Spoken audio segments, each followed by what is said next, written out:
ஒரு குழந்தையின் கையை பற்றும் அப்பா ஓர் இறைவன் ஆவான். காத்து வளர்த்து ஆளாக்கும் பொறுப்பை உணர்வதால் அவன் இறைவன் ஆவான். எப்போதும் கைவிடாது காக்கும் கரமென நம்பிக்கை தருவதால் அந்த குழந்தைக்கு இறைவன் ஆவான்.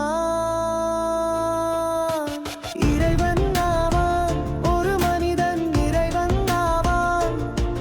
ஒரு ஜீவனை படைக்கும் போதும், ஒரு ஜீவனை அழாக்கும் போதும், ஒரு பொறுப்புள்ள மனிதன் ஆகும் போதும் இறைவனாகிறான்.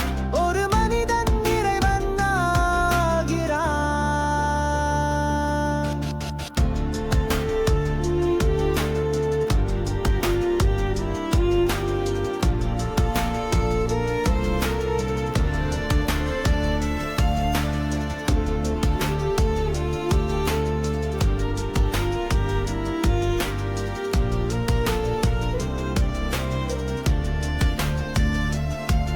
ஒரு குழந்தையின் கையை பற்றும் அப்பா ஓர் இறைவன் ஆவான்.